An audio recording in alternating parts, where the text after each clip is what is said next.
తెలుగు రాష్ట్రాలను ఎప్పట్లో వర్షాలు వదిలేలా కనిపించడం లేదు. చాలా ప్రాంతాల్లో వర్షాలు ఉండే అవకాశం ఉందని చెప్పి వాతావరణ శాఖ ఎప్పటికే హెచ్చరిస్తోంది. ముఖ్యంగా విశాఖ తుఫాన్ హెచ్చరికల కేంద్రం, విశాఖ వాతావరణ కేంద్రం ప్రస్తుతం అయితే ఫోర్కాస్ట్ ఒకటి ఇస్తోంది. అల్పపీడనం ఉందని చెప్తోంది. ఈ నేపథ్యంలో మనతో పాటు వెదర్ డైరెక్టర్ శ్రీనివాస్ గారు మనతో పాటు ఉన్నారు. కేవీఎస్ సార్, చెప్పండి, ఎలా ఉండిపోతున్నాయి వర్షాలు? ఏమైనా విశాఖపట్నం మిగతా ప్రాంతాల్లో ఏమైనా ఉన్నాయా? మిగతా ప్రాంతాల్లో ఉంది సార్.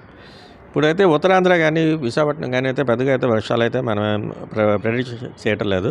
కానీ ప్రస్తుతం అయితే ఇప్పుడు ఇది నైరుతి బంగాళాఖాతంలో ఒక ఏర్పడిన అల్పపీడనం, అది ప్రస్తుతం ఈరోజు మరింతగా బలపడి తీవ్ర అల్పపీడనంగా మారి అది నెక్స్ట్ 24 అవర్స్ పీరియడ్లో ఇది వెస్ట్ నార్త్ వెస్ట్ డైరెక్షన్లో వెళ్తూ ఇటు శ్రీలంక అండ్ తమిళనాడు కోస్ట్కి చేరే అవకాశం ఉన్నట్టుగా మనం ఫోర్కాస్ట్ చేస్తున్నాం.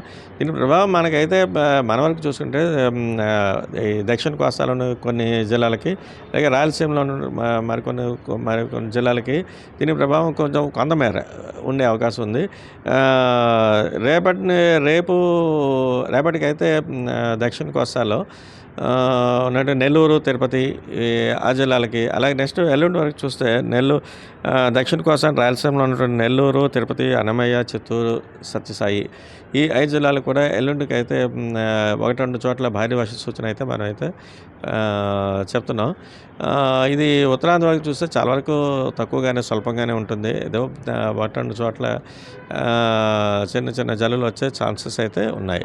అలాగే ఎదురుగాల ప్రభావం కూడా పెద్దగా దీనికి లేకపోవడం చేత మన కోస్ట్కి మత్స్యకారులు కూడా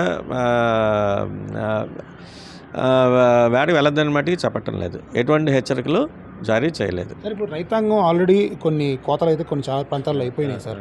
సో అన్నీ కూడా నార్మల్, దానికి సంబంధించి అయితే కొంత అవకాశం లేదు. సో కొన్ని చోట్ల ఏకంగా కోతలు అయిపోయి వరి ధాన్యం బయటే ఉండే అవకాశం ఉంది. సో వాళ్ళకి ఏమైనా ఫోర్కాస్ట్ సంబంధించిన ఏమైనా సూచనలు చేస్తారా? అలాగే ఇది ఏమైనా వాయుగుండంగా మారే అవకాశం అయితే ఏమైనా ఉందా సార్? ఇప్పుడైతే ప్రస్తుతం వరకు అయితే ఫర్దర్ ఇంటెన్సిఫికేషన్ గురించి అయితే మన దగ్గర అయితే ఇండికేషన్స్ అయితే లేవు. దాని గురించి ప్రస్తావన లేదు.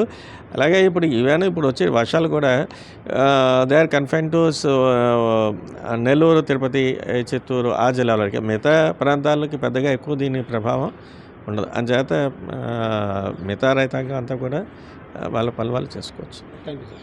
ఇది కేవీఎస్ శ్రీనివాస్ గారు చెప్తోంది. వాతావరణం సంబంధించి అయితే కనుక దక్షిణ కోస్తా ఏవైతే జిల్లాలు ఉంటాయో, అంటే నెల్లూరు అలాగే రాయలసీమలోని కొన్ని ప్రాంతాల్లో మాత్రమే వర్షాలు పడతాయని చెప్తున్నారు. ఈ ప్రభావం అంటే దాదాపుగా వాయుగుండం అయ్యే అవకాశం కూడా ఇప్పటిలో లేదని ఆయన చెప్తున్నారు. మరోపక్క చూసుకుంటే కనుక వర్షాలు అయితే కనుక ఉత్తరాంధ్రకు అసలు లేవని చెప్తున్నారు. అయితే ఎట్టి పరిస్థితుల్లో కూడా కొన్ని ప్రాంతాల్లో మాత్రం, అంటే రాయలసీమ అలాగే తిరుపతి వైపు మాత్రం కాస్త జాగ్రత్తగా ఉండాలని మాత్రం వాతావరణ కేంద్రం సూచిస్తోంది.